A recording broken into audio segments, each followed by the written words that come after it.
Hello everyone, welcome to the YouTube channel of Gimok. I hope you all are doing good and you all are preparing hard for your upcoming CIB exams. I think CIB examination is scheduled in the month of September 2021. So आप लोग सभी अच्छे से prepare करें. To help you out with the preparation, we have come up with 41 most important question of the module D, that is balance sheet management. We have already uploaded the module A, B and C of BFM. Okay, so you can go through the other videos if you haven't gone through. So I'll put a link of all these videos in the details box. All right, so let's move on with the first question. The first question is which of the following is not a pillar under Basel III?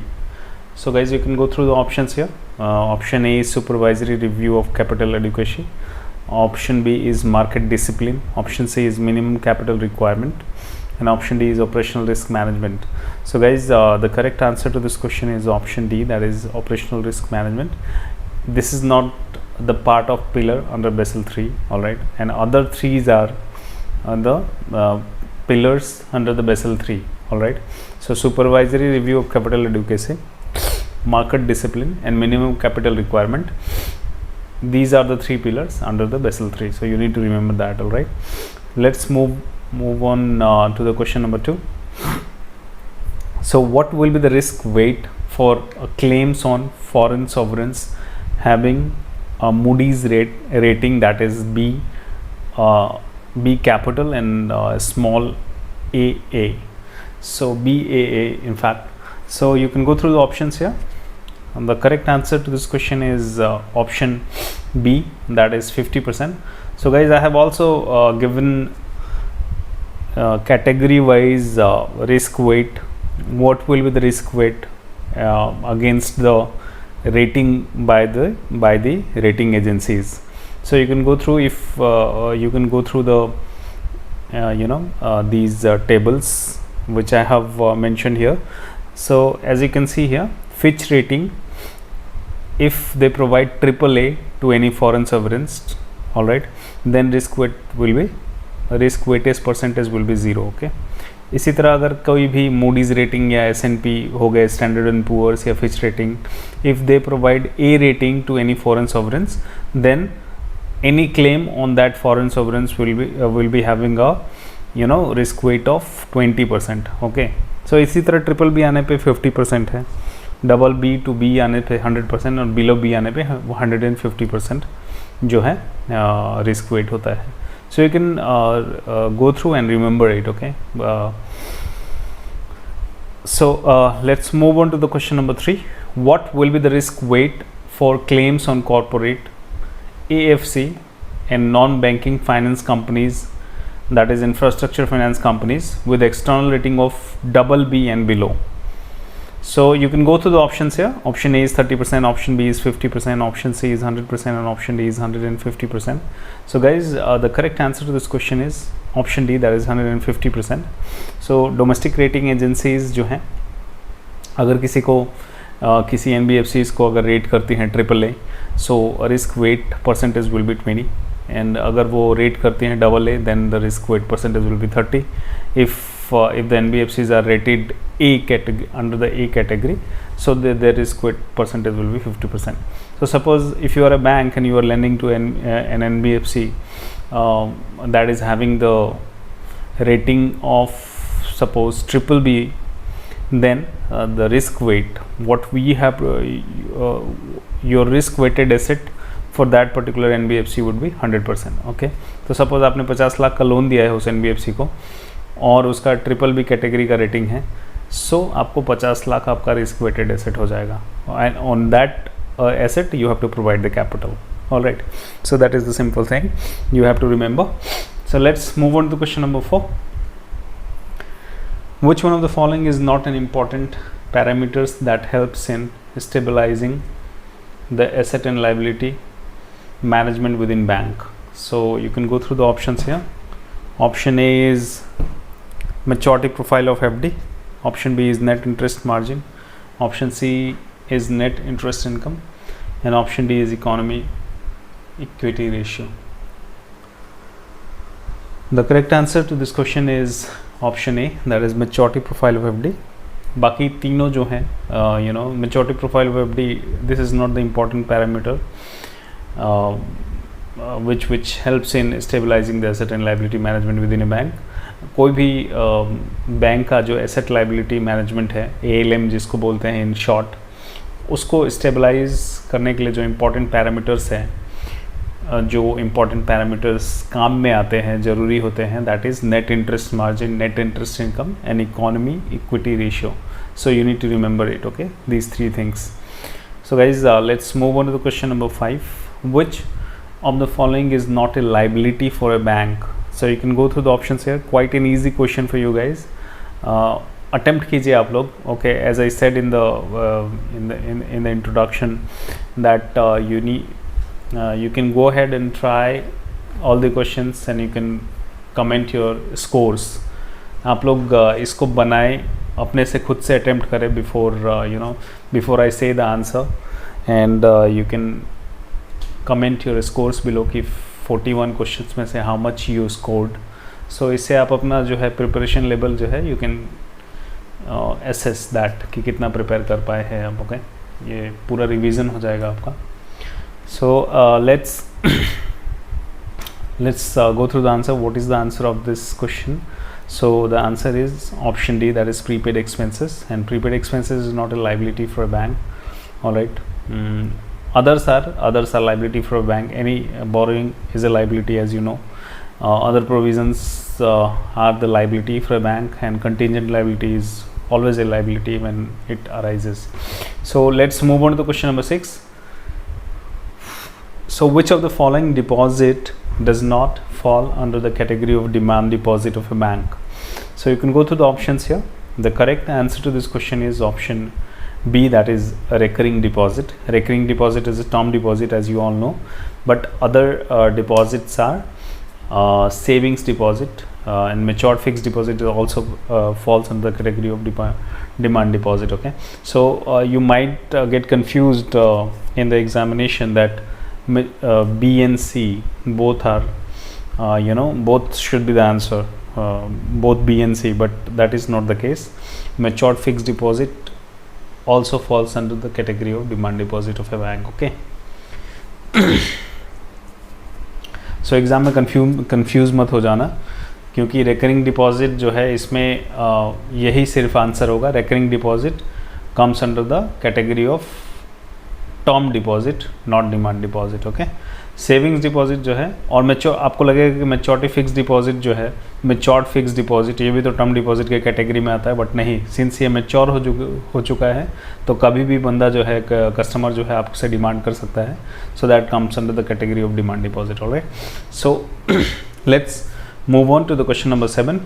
Which of the following claims are excluded from the regulatory retail portfolio in terms of assigning risk weight? So you can go through the options here. Option A is personal loans and credit cards receivable.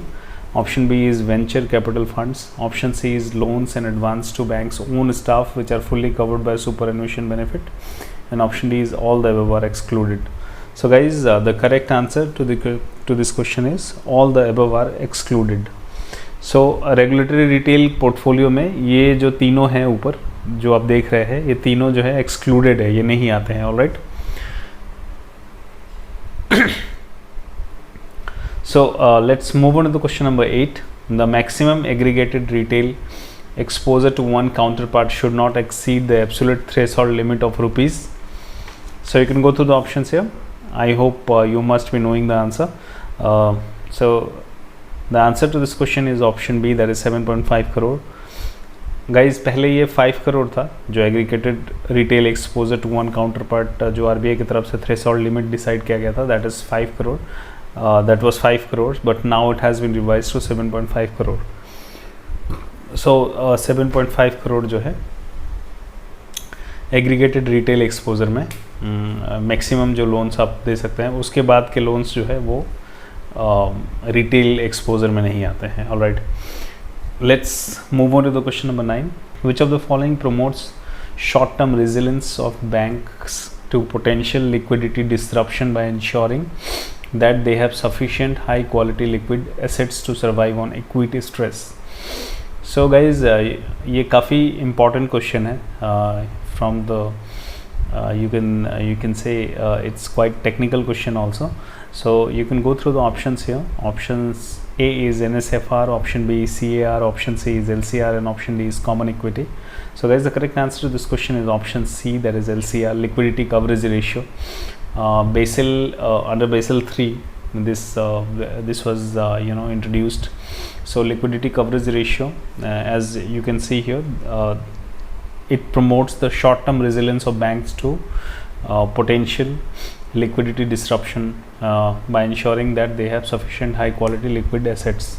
All right, LCR का formula होता है that we will know in the upcoming slides. So LCR ensure करता है कि bank solvent रहे, short term resilience bank का रहे. अगर कुछ अचानक से अगर बहुत सारा डिमांड आ गया, पैसा विड्रॉल आ गया और लिक्विडिटी क्राइसिस हो गया बैंक को, तो जो है LCR जो है लिक्विडिटी कवरेज रेशियो, ये अगर हेल्दी रहेगा तो then bank could survive that stress. Okay, let's move on to the question number 10 guys. LCR promotes short-term resilience of banks to potential liquidity disruption by ensuring that they have sufficient high-quality liquid asset to survive in acute stress scenario lasting for how many days. Same question as in question number 9, but it is asking for how many days. Means short-term resilience, LCR promotes short-term resilience, that's okay, but for how much it can survive an acute stress scenario lasting for how many days. So you need to answer that. कितने दिनों तक जो है banks survive कर सकते हैं equity stress scenario को. So you can go through the options here. Option A is 30 days, option B is 60 days, option C is 90 days, and option D is 15 days. So as the answer to this question is option A, that is 30 days. Okay, 30 days जो है LCR के through banks ensure करती है, जिसका healthy liquidity coverage ratio रहता है कि at least 30 days का जो स्ट्रेस सिनेरियो, इसी पे ये जो है कैलकुलेट होता है. 30 days के जो आउटफ्लो होते हैं उसी के ऊपर जो है LCR डिसाइड, LCR का रेशियो जो है वो कैलकुलेट करती हैं बैंक्स, और उससे पता करते हैं कि बैंक का कितने दिन बैंक सर्वाइव कर पाएगा कि नहीं, कोई स्ट्रेस सिनेरियो में बैंक लास्ट कर पाएगा कि नहीं. सो that is how bank decides कि कितना उन्हें हाई क्वालिटी लिक्विड एसेट रखना है, कितना क्या रखना है. So on that basis only it bank calculates their LCR. All right, let's move on to the question number 11 guys. Question number 11, dash promotes resilience over a longer term time horizon by requiring banks to fund their activities with more stable sources of funding on an ongoing basis. So I need to fill up the blank which is in the beginning. So you can go through the options here. Option A is liquidity coverage ratio, option B is net stable funding ratio, option C is activity ratio, and option D is stable source funding ratio. So guys, the correct answer to this question is option B, that is net stable funding ratio. So NSFR, what it does is it promotes resilience over a longer term time horizon. Okay, पहले में आप लोगों ने देखा कि जो LCR क्या करता है, liquidity coverage ratio, it promotes the short term resilience.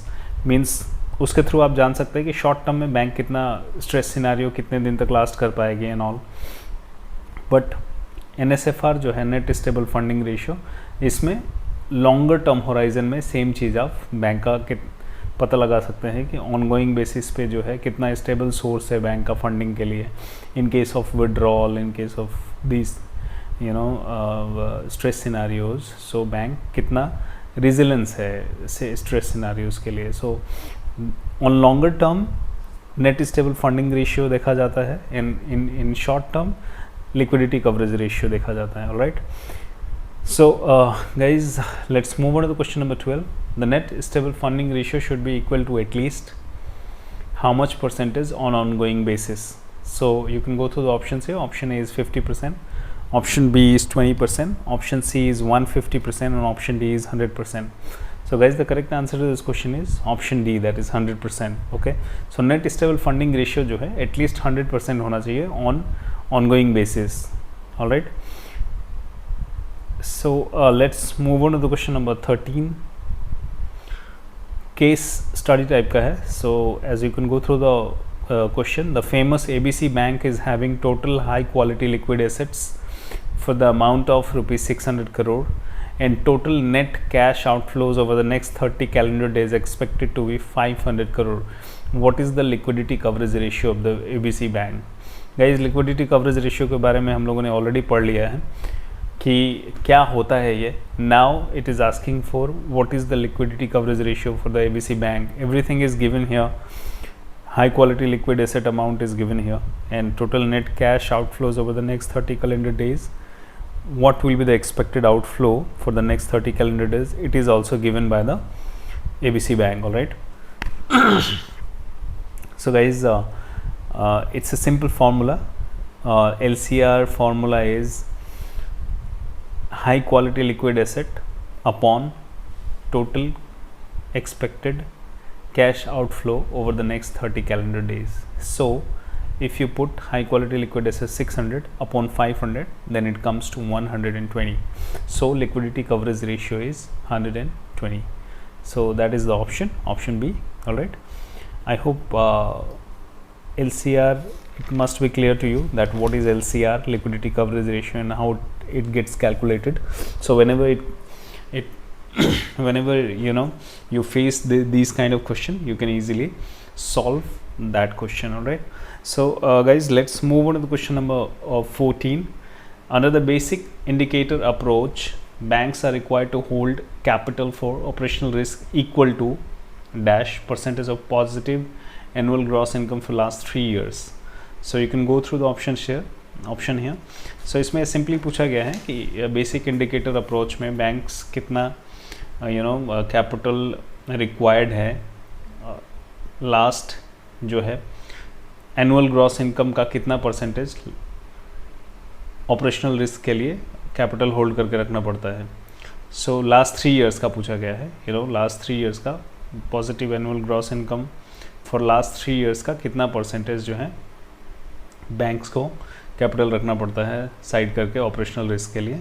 So the correct answer this question is option D, that is 15% of the positive annual gross income for last 3 years. Banks are required to hold capital for operational risk equal to 15% of the positive annual gross income for last 3 years. Okay, and this is under the basic indicator approach. There are other 2 approaches as well that we will know in the later part of the video. All right. So guys, let's move on to the question number 15. So annual gross income for the purpose of aforesaid question will be net interest income plus net non-interest income and should exclude. So guys, in the above question, again this question is related to this previous question. So it is asking annual gross income for the purpose of aforesaid question will be net interest income plus net non-interest income and should exclude. So you can go through the options here. I'll tell you the correct answer. The correct answer is it should exclude all of the above. So ऊपर में जो annual gross income जो दिया गया उसमें बताया जैसे कि हमने कि 15% पिछले 3 साल के एनुअल ग्रॉस इनकम का बैंक को कैपिटल होल्ड करके रखना पड़ता है for operational risk. Okay, equal to 15% of the annual gross income for last 3 years. Right. So इसमें पूछा गया इस क्वेश्चन में कि एनुअल ग्रॉस इनकम कैलकुलेट जो करते हैं उसमें net interest income plus net non interest income लेते हैं एनुअल ग्रॉस इनकम कैलकुलेट करने के लिए. उसमें क्या क्या एक्सक्लूड करना चाहिए. So that is what in this question the answer has been given. So exclude क्या क्या करना चाहिए मैं बताता हूँ आपको. You should exclude reversal during the year in respect of provision and write offs made during the previous years. Okay. It should also exclude income recognised from the disposal of items of movable and immovable property. Alright. And it should also exclude realised profit losses from the sale of securities in the held to maturity category, HTM category. And again, it should also exclude income from legal settlement in favor of the bank, other extraordinary or irregular item of income and expenditure, and also income derived from insurance activities and insurance claims in favor of the bank. So just remember these things guys. 6-7 चीज़ें हैं जो exclude होती हैं. So you can go through this slide prop and you can just remember these things. All right. So let's move on to the question number 16. Standardized approach for Operational risk is based on gross income from 8 business lines and different factors ranging from. So you can go through the options here. The correct answer to this question is option A, that is 12 to 18. So जो approach है standardised approach for operational risk, वो जो है gross income पे based है from 8 business lines and different factors ranging from 12 to 18 sectors and these are decide by the Basel committee. Alright, let's move on to the question number 17. The Bessel Committee laid down how many key principles in regard to the SRP envisaged under Pillar 2. So guys, let's move on to the question number. So guys, let's move on to the question number 17. The Bessel Committee laid down how many key principles in regard to the SRP envisaged under Pillar 2.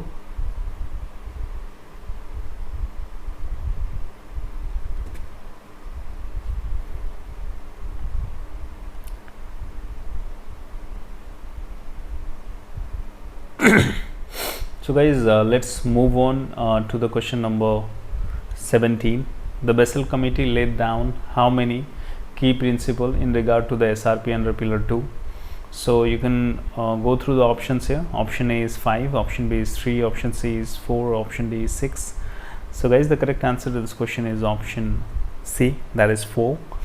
So Bessel Committee laid down 4 key principles in regard to the SRP. All right. And what is SRP, we will just let you know in the next slide. So these 4 principles you can go through. So first principle is banks should have a process for assessing their overall capital adequacy in relation to their risk profile and a strategy for maintaining their capital levels principle. Okay. Principle 2 is supervisor should review and evaluate banks' internal capital adequacy assessments and strategies, as well as their ability to monitor and ensure their compliance with the regulatory capital ratios. Supervisors should take appropriate supervisory action if they are not satisfied with the results of this process. All right. Third principle is supervisors should expect banks to operate above the minimum regulatory capital ratios and should have the ability to require banks to hold capital in excess of the minimum. And principle 4 is supervisor should seek to intervene at an early stage to prevent capital from falling below the minimum level required to support the risk characteristics of a particular bank and should require rapid remedial action if capital is not maintained or restored. So just go through these basic 4 principles, okay, key principles of SRP supervisory regulatory process, okay. And you can just remember these things. So let's move on to the question number 18. So Pillar 2 supervisory review process, SRP, as I said earlier. So supervisory review process requires banks to implement an internal process called dash for assessing their capital adequacy in relation to their risk profiles as well as the strategy for maintaining their capital levels. So guys, the correct answer to this question is option B, that is ICAAP. The full form is internal capital adequacy assessment process. So if in question sometimes in exam they ask the full form of the ICAAP or just one letter stands for what, so they ask these kind of questions. So you can just remember the full form of ICAAP. It is a famous term. So internal capital adequacy assessment process, okay. So let's move on to the question number 19. Stress testing is an important tool that is used by banks as part of their dash that alerts banks management to adverse unexpected outcomes related to a broad variety of risks. So the correct answer to this question is option A, that is internal risk management. So stress testing, bank use that tool as part of their internal risk management, okay. So आप लोग अगर question in exam अगर थोड़ा सा different question भी आए, so you can answer anything related to the stress testing, because stress testing is an important tool that is used by banks as part of their internal risk management, okay. So Now let's move on to the question number 20. According to recent guidelines by RBI, retail housing loans will attract a risk weight of dash where LTV is less than equal to 80%. So retail housing loan में guys अगर LTV जो है less than और equal to 80% है तो कितना risk wait उस asset पे होगा. So the correct answer to this question is option C, that is 35%. Okay, और यही अगर 80% से ज़्यादा होता है तो 90%, 80% से ज़्यादा होता है LTV and equal to 90%, then the risk weight is 50%. Okay, so let's move on to the question number 21. Operational risk, which is defined as the risk of loss resulting from inadequate or failed internal processes, people and systems, or from external events, includes the correct answer to this question is option C, that is legal risk. Okay, बाकी जो risk है that do not come under the operational risk. Strategic and reputation risk, this is completely a different type of risk.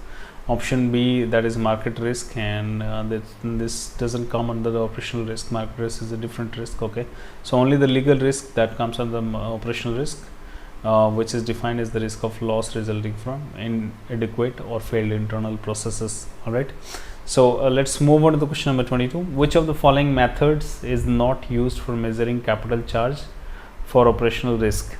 So guys, you can go through the options here. The correct answer to this question is option D, that is strategic approach. So guys, मैंने पहले भी बताया कि तीन methods हैं operational risk को, जो capital charge है ऑपरेशनल रिस्क का उसको मेज़र करने के लिए. So the first one is standardised approach, option B is basic indicator approach, option C, that is advanced measurement approach. So these three approach are used for measuring capital charge for operational risk. All right, so let's move on to the question number 23. Banks should have a formal disclosure policy approved by the dash that addresses the bank's approach for determining what disclosure it will make and the internal controls over the disclosure process. So guys, you can go through the options here. I'll tell you the correct answer. The correct answer to this question is option C, that is board of directors. Okay,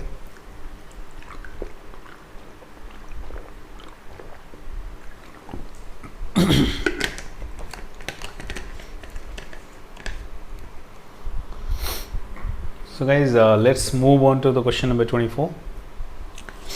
An NPA account is straightway classified as doubtful without waiting for 12 months if the security deteriorates so much that its realizable value is dash. You can go through the options here. I'll tell you the correct answer. The correct answer to this question is more than 10% but less than 15%, 50%.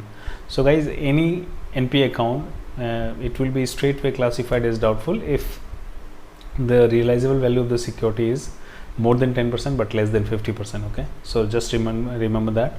Let's move on to the question number 25. So again, related to the NPA classification, an NPA account is straightway classified as loss if the security deteriorates so much that its realizable value is, you can go through the options here, more than 10% but less than 25%, less than 10% of the outstanding balance. Option C is more than 10% but less than 15% of the outstanding balance. Option D is none of the above. So guys, the correct answer to this question is option B, that is less than 10% of the outstanding balance. Okay, so किसी भी NPA account में अगर realizable value of security is less than 10% है, so account जो है straight way classified होगा loss asset में. Okay, irrespective of the timing from its NPA date, so irrespective of the duration. So आप ये याद रखेगा. Alright, let's move on to the question number 26. Crop loan sanction for short duration crops will become NPA when the dash. So you can go through the options here. The correct answer to this question is option C, that is loan is overdue for 2 crop season. Okay, so 2 crop season में कोई भी short duration crops के अगर आप loan दे रहे हैं तो 2 crop season अगर वो overdue रह गया, then the account will become NPA. Okay, so guys, let's move on to the question number 27. In case of non-infrastructure projects, if the DCCO is date of commencement of commercial operation, okay, so just remember that. If the DCCO is revised beyond 1 year and up to 2 years from the original DCCO, what will be the provisioning requirement? So guys, you can go through the options here. I'll tell you the correct answer. The correct answer to this question is option D, that is 5%. Alright, so guys, just remember, in case of non-infrastructural project, if the DCCO is revised beyond 1 year and up to 2 years from the original DCCO, what will be the provisioning requirement? So provisioning requirement इसमें 5% है, okay. और अगर यही project कोई extension नहीं दिया गया होता बैंक की तरफ से, इसी लोन में DCCO में कोई एक्सटेंशन नहीं दिया होता, तो so the provisioning would have been 0.40%. Okay, so just remember that. So guys, let's move on to the question number 28. Which of the following account will be classified as NPA? So you can go through the options here. The correct answer to this question is option D, that is none of these. So guys, ये जो तीनों options दिख रहे हैं आपको A, B and C, इसमें से कोई भी क्लासिफाइड नहीं होगा एनपीए अकाउंट में. जैसे कि loan against LIP when the balance outstanding is more than the limit sanction for 6 months but with in surrender value. कोई भी डिमांड लोन जो है अगर विद इन मार्जिन होता है तो that won't be classified as NPA. Okay. And interest debited in the educational loan account during moratorium period has not been recovered simultaneously, ये account भी आपका क्लासिफाइड नहीं होगा एनपीए में in spite of because the education loan is under the moratorium period. Okay, and the party has the option not to pay the interest during moratorium. Okay, and C is loan is guaranteed by central government and is overdue for more than 90 days. इसमें आप लोग बोलोगे कि account तो 90 days से overdue ज़्यादा है, but why not? So guys, when the loan is guaranteed by the central government and central government has not withdrawn its guarantee, then the account should not be classified as NPA. Okay, it may not be classified as NPA. So these things you need to remember. Okay, so guys, let's move on to the question number 29. XYZ bank has sanctioned a loan of rupees 20 lakhs. The loan account is guaranteed by state government. The borrower did not pay the loan amount and the loan became overdue for more than 90 days but less than 120 days. So as per asset classification norms of RBI, the account will be treated as. So you can go through the options here. Guys, इसमें case study type का question है. XYZ bank ने loan sanction किया 20 lakhs. Loan account state government ने guarantee दिया हुआ है. The borrower क्या करता है कि इसी बीच वो नहीं पे करता है और 90 days से ज़्यादा ओवरड्यू हो जाता है अकाउंट में. ओके, सो आरबीआई के एसेट क्लासिफिकेशन नॉर्म के हिसाब से क्या करना चाहिए बैंक को? ये बैंक अकाउंट सब स्टैंडर्ड रहेगा या account will remain standard as the account is backed by state government guarantee, or the asset classification of the account will be done by after invocation of guarantee? What is your take? What is your answer? You can comment your answers below. For the timing, I'll tell you the answer. The correct answer to this question is option A, substandard. So guys, substandard he treat होगा. अगर ये account central government से guaranteed होता, then the account account would have remained standard as the account had been backed by the central government. But since ये state government ने guarantee दिया है तो RBI के क्लासिफिकेशन नॉर्म्स के हिसाब से ये वैसा ही ट्रीट होगा. सब स्टैंड जैसा कि नॉर्मल एसेट क्लासिफिकेशन किया जाता है, सो सब स्टैंडर्ड ही ये हो जाएगा. मीन्स 90 डेज से ज़्यादा ओवरड्यू हो गया तो ये अकाउंट NPA में कन्वर्ट हो जाएगा और ये सब स्टैंडर्ड कैटेगरी में क्लासीफाई हो जाएगा. Okay, let's move on to the question number 30. So ABC Bank sanctioned loan of rupees 25 crores to chemical manufacturer company for purchasing plant and machinery under MSME sector. The account is running standard. Current outstanding balance of the loan is 24 crores. So you need to calculate the total amount provisioned by the bank accounts against the outstanding balance. So bank को कितना provision करना पड़ा इस particular transaction में, इस particular loan देने के advance में. तो सो आप ये कैलकुलेट करके you can comment your answers below. Okay, for the timing I will tell you the answer. The correct answer to this question is option C, that is 9,60,000. Okay. So guys कोई भी standard account होता है उसमें भी provisioning करना पड़ता है bank को। So medium enterprise standard account में 0.40% स्टैंडर्ड एसेट की प्रोविजनिंग होती है। सो उसी तरह अगर 24 करोड़ आउटस्टैंडिंग है, सो 24 करोड़ के ऊपर 0.40%, that is 9,60,000 bank has to provision. Okay, so guys, let's move on to question number 31. The provision on an advance made to a farmer for agriculture or to an entrepreneur for a small scale industry sector in the standard category as on 31st July 2021 will be so guys, the correct answer to this question is option B, that is 0.25% of the outstanding balance. Okay, guys, so let's move on to question number 32. That is case kind of question. Outstanding balance in loan account is 10 lakhs. Okay, advance has remained doubtful for 2.5 years as on rate. Security value in the account is 4 lakhs. ECGC cover is for 50%. So you need to calculate the total provision to be made on the advance. So what will be the total provision bank will be making on the advance? Okay, so you can go through the options here. Option A is 5 lakh, option B is 3 lakh, option C is 4,60,000, and option D is 1 crore. Okay, so I'm sorry, option D is 10 lakhs. Okay, so guys, the correct answer to this question option C, that is 4,60,000. So I'll tell you the how we have calculated the provision. So here it is saying outstanding balance in loan account is 10 lakhs. So advance has remained out for 2.5 years. Okay, so first of all we will exclude the security value from the total outstanding balance. So 10 lakhs minus 4 lakhs, so it comes to 6 lakhs. Then there is a ECGC coverage 50%. So 50% coverage should be subtracted from the unsecured value. So 6 lakhs minus 3 lakh, so unsecured loan remains for 3 lakhs. Okay, so there will be 100% provisioning on the unsecured advance since it is doubtful.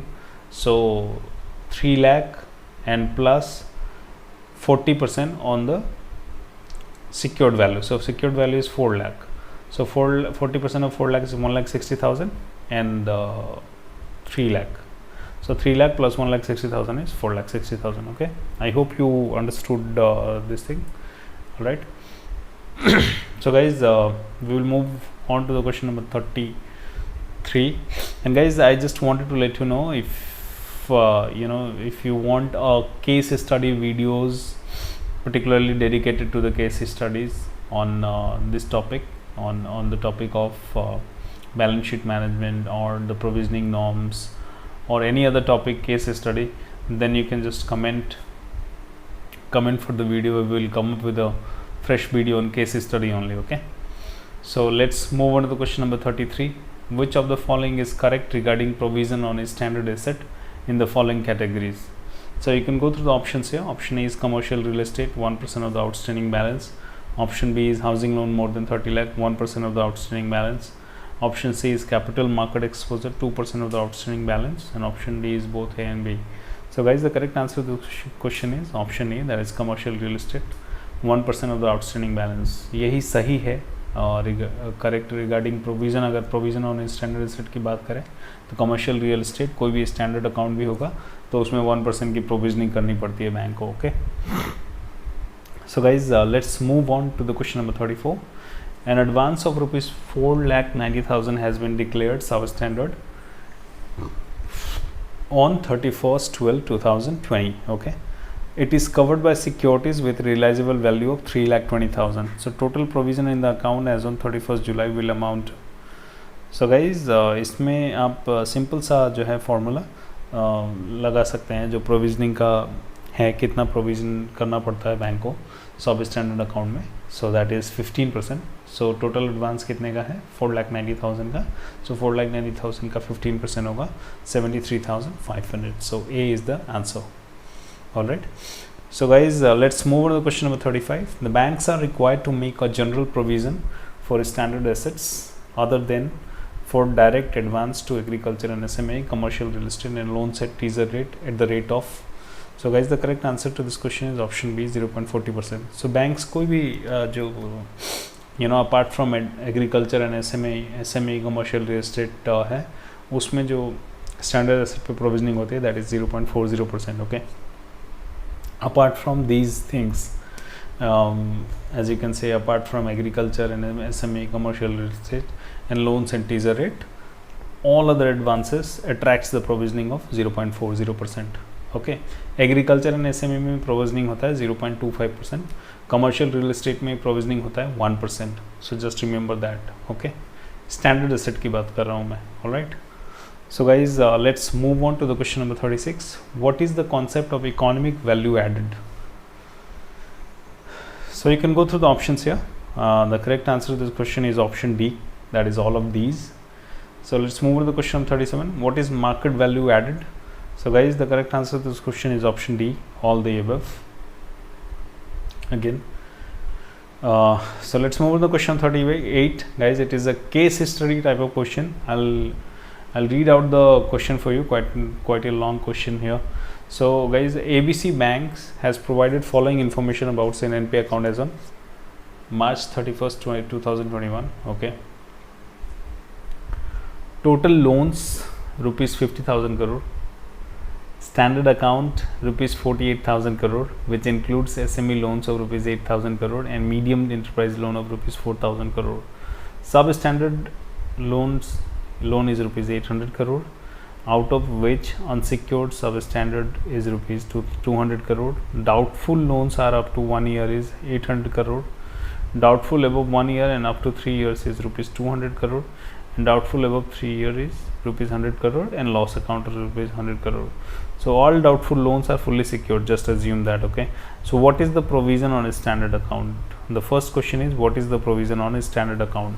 So guys, standard account is what we have 48,000 crore of a standard account, okay, as we can see here. So which includes SME loan of 8,000 crore. So guys, जो standard account होता है उसमें as I said, except SME and agriculture loan and other commercial real estate loans, there is a standard provisioning of 0.40%. okay. So 48,000 crore में जो SME loans में 8,000 करोड़ है उसको हटा दिया जाए तो 40,000 करोड़ पे जो है आपका 0.40 का प्रोविजनिंग लगेगा. सो 40,000 करोड़ 40,000 करोड़ का 0.40% that is 160 crore. And SME loans पे जैसे कि मैंने बताया था 0.25% की प्रोविजनिंग होती है. तो SME लोन्स कितने का है? 8,000 करोड़ का है पोर्टफोलियो. सो 8,000 करोड़ पे 0.25% की provisioning that is 20 crore. So 160 plus 20 crore, 180 crore is the answer. okay. Let's move on to the question number 39. Again the same question. all right. Same case study, but the question is different. What is the amount of provision on substandard loan accounts? So guys, इसमें substandard loan account कितना है? 800 करोड़ का है, जिसमें कि unsecured 200 crore का है. 600 secured सब स्टैंडर्ड एडवांस है और 200 करोड़ का अनसिक्योर्ड सब स्टैंडर्ड एडवांस है. ओके. सो इसमें आपको टोटल प्रोविज़न कितना करना पड़ेगा वो इसमें पूछा गया है क्वेश्चन में, 39 नंबर क्वेश्चन में. So guys, the correct answer to this question is option A, 140 crore. ये 140 करोड़ कैसे आया? I tell you the answer. So as I said 600 crore जो है सिक्योर्ड है और 200 crore unsecured substandard advance है. तो 200 करोड़ जो अनसिक्योर्ड है उस पर 25% की प्रोविजनिंग होगी और जो सिक्योर्ड है 600 करोड़ का उस पर 15% की प्रोविजनिंग होगी. तो 600 करोड़ की 15% 90 करोड़ एंड 200 करोड़ का 25% 50 करोड़. सो 90 + 50 दैट इज़ 140 करोड़. ओके. सो 140 करोड़ की प्रोविजनिंग होगी. तो गाइज 40 नंबर क्वेश्चन पे चलते हैं. सेम है, केस स्टडी वाला ही क्वेश्चन है. इसमें अभी पूछा गया है कि what is the provision on doubtful loan accounts. So guys आप देख सकते हैं डाउटफुल लोन कितने हैं यहाँ पे. Doubtful up to 1 year 800 crore का है. Doubtful above 1 year up to 3 year 200 crore का है और डाउटफुल एबव 3 ईयर 100 करोड़ का है. सो गाइज इसमें हम क्या करेंगे, जो 1 ईयर का है उसमें कितना प्रोविजनिंग होता है. अगर हम मान के चले कि सारा सिक्योर्ड है, क्वेश्चन में दिया गया है कि all doubtful loans are fully secured. Okay. So fully secured के केस में अप टू 1 ईयर डाउटफुल अगर है तो 25% की प्रोविजनिंग होती है, और doubtful above 1 year and 3 years के बीच में रहे तो 80 करोड़ की 40% की प्रोविजनिंग होती है, और 3 साल के एबव अगर कोई भी डाउटफुल अकाउंट होता है तो 100% प्रोविजनिंग होती है. Okay, so here you can easily now calculate the answer. The answer is 380 crore because 800 doubtful up to 1 year का है. ओके, तो इसमें आपकी प्रोविजनिंग जाएगी 25% की, दैट कम्स टू 200 करोड़. अभी doubtful above 1 year and 3 year का 200 करोड़ का है, तो उसमें 40% की प्रोविजनिंग जाएगी तो 80 करोड़ हो गया, और डाउटफुल एबव 3 ईयर्स 100 करोड़ का है तो 100% प्रोविजनिंग तो 100 करोड़ हो गया. So total comes up to 380 crore. Okay, let's move on to the last question of the video, question number 41. So guys, ABC Bank provided following information, as you can see in both the in the previous slides. We have seen the same question. So the question is, we have seen the same case study. Okay, the question is different. What is the total provision on all NPA loan accounts? तो guys इसमें कुछ नहीं करना है, जो loss asset वाला account है उसको भी ऐड कर लेना है, और बाकी सारे सब स्टैंडर्ड और डाउटफुल वाले को ऐड कीजिए. The answer comes to 620. Okay, quite an easy question. We have come to the end of the video. I hope you like the video. Okay guys, if you want the video on particularly on case study, particularly on provisioning norms and other case study videos, you can just comment, and we will try to upload those videos as soon as possible before your exam. And if you like this video, just do share, subscribe, and give love to this video. Okay, and if you're new here, do subscribe the channel. Thank you so much for watching. Thank you.